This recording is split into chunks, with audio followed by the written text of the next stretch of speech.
Hey YouTube, this is Rescue Amusement Park Fan 62. It is Wednesday, October the 12th, at around 1:50. Now,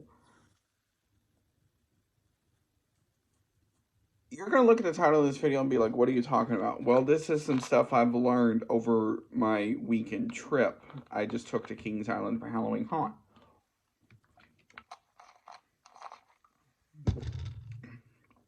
First thing is, I get there early. Now, Fridays, the gates don't open until I think it's like 5:30, I think, or somewhere in there. Like between 5 and 5:30.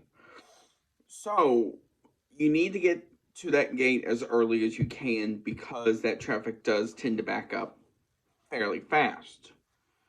Um, so I would say the best time to get there is between 4:15 to 4:45, somewhere in that ballpark. Um, because there will be some people in front of you, of course, but the later that you will go, the more that line will back up. I saw it back out onto that main street that goes right by Kings Island. So that is the first thing. Now, next thing is make sure you have your either some sort of payment or you have your Cedar Fair pass. Now, please note this, especially with around opening time. A lot of the times, with if you're a pass holder, um, just to get people through, they will. If you just show them that you have a pass, they will let you through. Now, the later that you go, that may not always be the case with it slowing down. So keep that in mind. Um, Now, please note this for haunt, you cannot have a big bag. I know a lot of parks are doing this right now, but Kings Island's one of them. So basically something like a fanny pack will work. They have the dimensions. Um, I will put the dimensions down below when I can find it. So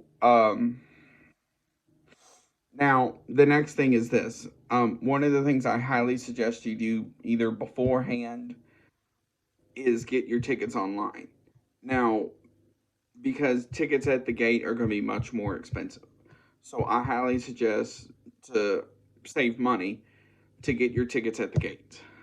Or online, I'm sorry. If you don't have a season pass. Now,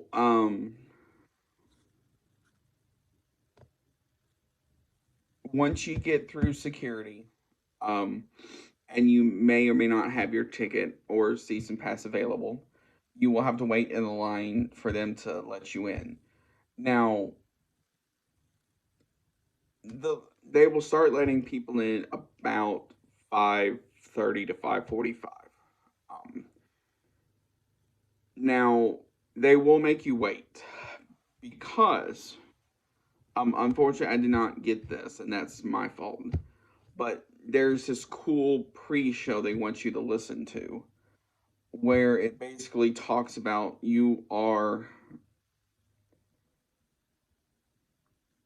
like test subjects for this new like machine or something like that. And that's about 3 to 5 minutes long. There will be fireworks.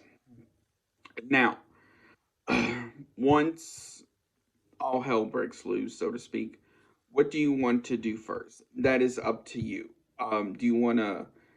My best advice is on Fridays to try and get what you can done because Saturdays are almost hardly impossible to do it, which I will get to Saturdays here in a minute. Um, Sundays, if you go on either the 9th, 16th, or 23rd, um, the later in the night it goes, that's possible, but that's all up to you. Now, the next thing is this. Um, Certain lines for certain attractions are going to get busy. But Kings Island has literally one of the best ride crews getting people in and out I have ever seen. So they will literally keep pumping out the rides and stuff just to get people through. Um, so with that being said, you're still gonna have to wait a while, but you may not have to wait as long as you think. Um, so one of the best solutions I have is try and get a ride like Banshee or Orion or Diamondback out of the way first, because those are the rides that typically get one of the longest lines throughout the night. Um, for haunted houses, I do suggest getting to those right around the time they open. Now, typically the indoor ones, such as like Chaos, Madame Fatale's Cabin of Terror, I think um, Hotel Michelle, um, and that's about it. Opens when the park does, as well as the scare zones. But the scare zones don't really come alive, so to speak, until it gets dark. So right around between 7:30 and 8 is when those scare zones really pick up as far as activity and the scare actors having fun. Now, please note this as well. All of the water rides are closed for the year. So unfortunately you will not be able to ride stuff like their River Rapids ride and all them. But in Action Zone, um, they sort of use the queue for Congo Falls for their new maze called Cornered. Um, it's like a it, now I'm not entirely sure what it is about because I didn't go through it, but it was one of the coolest things we'll see is at the end. This is right by the entrance to Invertigo. They have this guy on a it's like a giant rubber band type thing, and then his job is to when you at least know it, he's gonna like jump out and scare you. You probably have seen these at other haunted houses. Now, um, but Corner doesn't open until 8 o'clock as well, with um, when the scare zones really come alive. So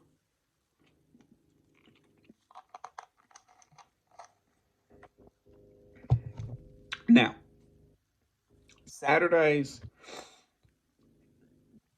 are going to be literally one of the busiest days you of the week for them.